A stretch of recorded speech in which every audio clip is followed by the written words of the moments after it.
మన ప్రభు అయిన యేసుక్రీస్తు ప్రభు పేరిట మీ అందరికీ నా యొక్క వందనాలండి.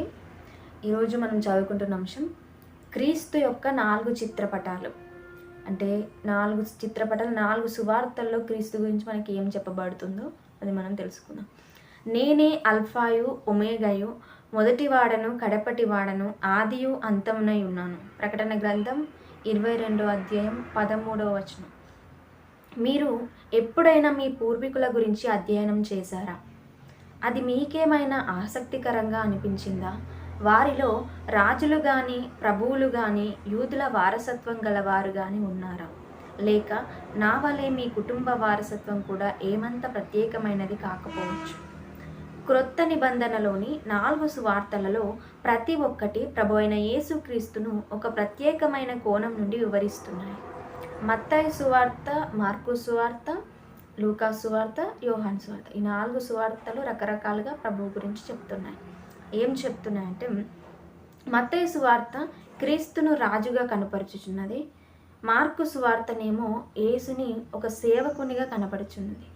అలాగే లూకా సువార్త క్రీస్తుని మనుష్య కుమారునిగా తెలియపరుచున్నది.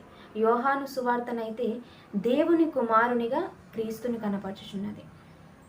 ఆయా సువార్తలలో వివరించబడే వృత్తాంతాలు చాలా అద్భుతంగా ఉన్నవి. మత్తయి సువార్త యేసును రాజుగా కనపరుచుచున్నది. మత్తయి తన సువార్తలో యేసు ప్రభు గొప్ప వంశావళికి చెందినవాడని, యూదా జనాంగమునకు పితరుడైన అబ్రహాము సంతానంలో పుట్టినవాడని, క్రీస్తు తన పూర్వీకుడైన దావీదు రాజు వంశావళిలో జన్మించాడని వివరించాడు. మార్కు సువార్తనేమో యేసును సేవకునిగా కనపరుచుచున్నది. సేవకుని ఎక్కువ ఎవరు పట్టించుకోరు, కానీ ఆ సేవకుడు ఎంత నేర్పుగా సేవ చేశాడన్నది ప్రాముఖ్యం. కనుక మార్కు యేసు యొక్క వంశావళిని గూర్చి తెలియపరచలేదు. లూకా సువార్తనేమో యేసును మనుష్య కుమారునిగా వర్ణించింది. లూకా మన ప్రభువు యొక్క మానవ సంబంధమైన పూర్వీకుల వంశావళిని ఆదాము వరకు వివరించాడు. ఈ సువార్త మనకు యేసు పరిపూర్ణంగా, సంపూర్ణంగా మానవుడని తెలియజేసింది.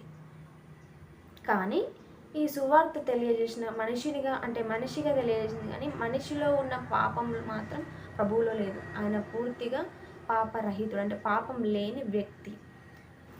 యోహాను సువార్తనేమో యేసును దేవుని నిత్య కుమారునిగా పరిచయం చేయుచున్నది. అందుకే ఈ సువార్త ప్రారంభం బహు గంభీరంగా మొదలవుతుంది.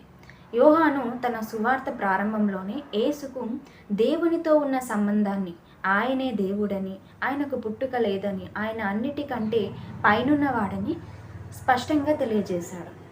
రాజు తన సర్వోన్నత అధికారాన్ని, అంటే మనకి ఇప్పుడు తెలిసింది ఏంటంటే 4 సువార్తలు యేసు ప్రభువుని 4 రకాలుగా వర్ణిస్తున్నాయి. మొదటిది మత్తయి సువార్త యేసు ప్రభుని రాజుగా వర్ణిస్తుంది. మార్కు సువార్త యేసు ప్రభుని సేవకునిగా వర్ణిస్తుంది.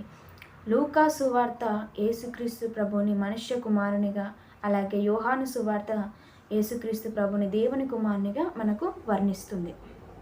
రాజు తన సర్వోన్నత అధికారాన్ని, తన ప్రజల పట్ల గల ప్రేమను కనుపరిచాడు. గనుక తన ప్రజలను రక్షించుట కొరకు తన కిరీటంను పక్కన పెట్టి తనను తాను అత్యున్నతమైన బలియాగంగా అర్పించుకున్నాడు. రాజుగా తను చేయవలసిన పని చేశాడు. అంటే రాజు తన కిరీటాన్ని కూడా పక్కన పెట్టి, అంటే దేవుడు అనిపించుకోవాలనుకున్న గొప్ప మహిమను కూడా పక్కన పెట్టి మనందరి కోసం తను మరణించాడు. సేవకునిగా ఆయన తనకు అప్పగింపబడిన పనిని పరిపూర్ణంగా నెరవేర్చాడు. మనుష్య కుమారుడైన ఆయన మానవాళితో తనను తాను ఏకం చేసుకున్నాడు. ఆయన సంపూర్తిగా పాపరహితుడుగా ఉన్నాడు. ఏలయనగా ఆయనలో పాపం లేదు.